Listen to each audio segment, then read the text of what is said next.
Have you guys ever just felt fed up with how you're living, where you're living, how your life is like, and you just want to leave? You just want to pack your bags and leave? Relatable. I actually have been packing my bags and running away since 14 years old, I do believe. My mom, I giggle about it now, but oh, my poor mom. She didn't like what she had to say. I'd pack my bags and go. Before I got my driver's license at 16, I'd just pack a bag and get on my bike and go and have someone pick me up. So my running away from things I didn't like happened very early. I was never afraid to just say, you know what, this isn't for me, bye. And I giggle. And I laugh. But now I'm realizing that the more and more I pack my bags and say toodaloo, the less I'm learning, the less I'm healing, and the less I'm growing. Which brings me to my current life, right? I'm reunited with my ex-husband. It's the only man I've ever married and divorced. And we're doing our best to navigate the murky waters that is living with another person. I am a wildfire. My aloofness drives him crazy. I will one day want to rearrange the whole living room, buy a new couch, all this stuff. Good thing that I'm smart and don't go buy the couch. Our checking account thanks me for that. But my point is that it's easy for me to go, you know what, I'm feeling suffocated here. I'm just going to pack my bags and go. But I can't. This is my family. I can't give up on my family. That's silly. So I've had to learn and grow and how to stay put for a bit, give something a good try. If there's no abuse going on, then why? Why not just stay? Why not say, hey, I actually just need a day away? Or I'm going to go spend the weekend somewhere, but no worries. My commitment is my family. I just need to go write a book or read a book somewhere else. I need a change of scenery. I actually found that I simply just need a little reset once in a while. I don't necessarily need to uproot my entire life. Maybe that's something you're going to learn too. Everyone's different. Now, that's if you're in a healthy relationship, in a healthy environment. If, like some of my other environments I've been in, they're a little more abusive or unhealthy, then you're going to want to get out of that thing. You're going to want to pack your bags and run for good reason. So I'm going to tell you the process of running for good reason. You are in an environment where not necessarily your safety, because if your safety's at risk, then you need to go to the police. You need to call we have turning points around here that helps with domestic violence cases and those sort of things. Obviously, if you're in extreme danger, then you need to contact your local authorities. You need to go on a turning points website, somewhere where it's confidential, and they will help you get out and get to safety, right? That's instant. Don't mess around with that.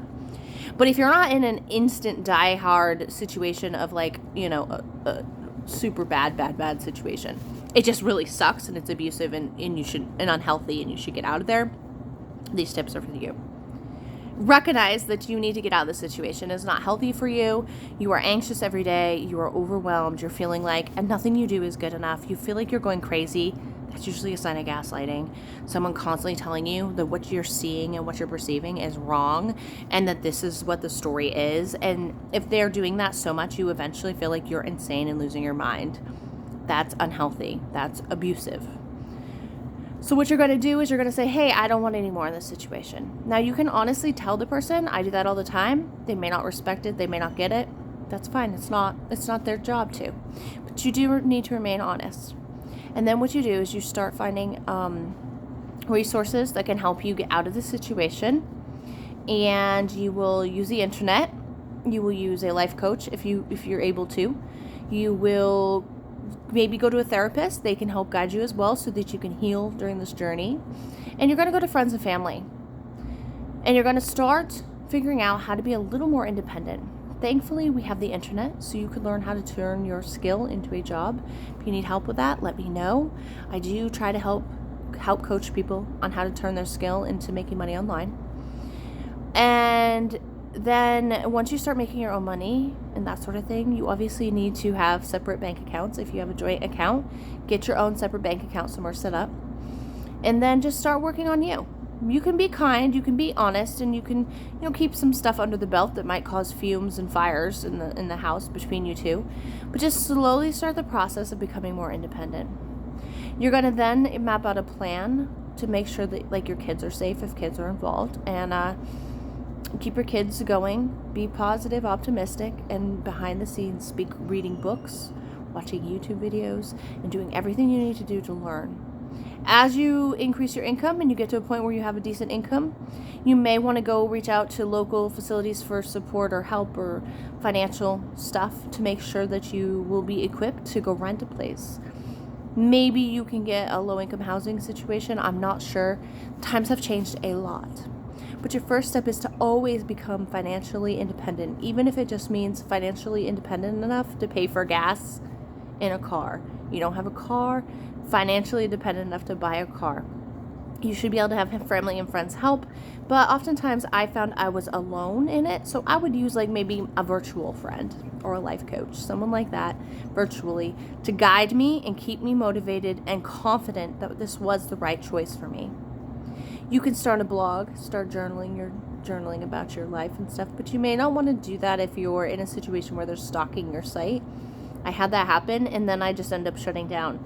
It is literally like, I don't even know, 6 years later, 5 years, I don't know how long it's been, 6, 7, 8 years later or something, and I'm just now feeling comfortable sharing stuff like this and writing online because he was watching it so much that I just felt uncomfortable, right? And I felt bad too, because here's the thing, when you get out of those unhealthy situations, if you're a caring person, you're going to sometimes miss them and feel bad. Like, well, it wasn't all bad. And that's true. Nothing in life is all bad and nothing in life is all good. But you made a confident choice. If you planned and you did all of these steps to get out of there, please don't go back. Just don't. Don't even try to talk to them, because believe me, if you do, you're going to end up like me and all confused and start being very, very angry and stomach hurting because you're not doing what's right. Okay? Always do what's right. Stay true to yourself and continue the plan. So those are your simple steps, and hopefully they make some sense. So if you're in an unhealthy situation that isn't a die-hard emergency, first, accept that that's what it is. 2, be honest with the person you're with. 3, start becoming a little financially independent by making money online, doing what you love, or go get a part-time job, whatever option is open to you. 4, find somebody to be an accountability partner for you, someone who can listen and you can talk to and trust them, someone like a personal life coach, a therapist, or a friend. And you will be able to take this one step at a time.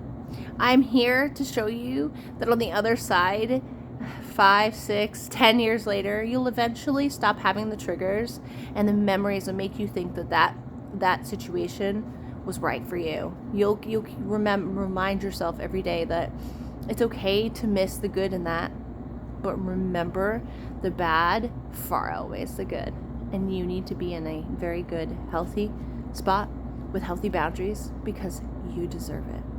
Keep going, my friends. Stay strong. Live your life.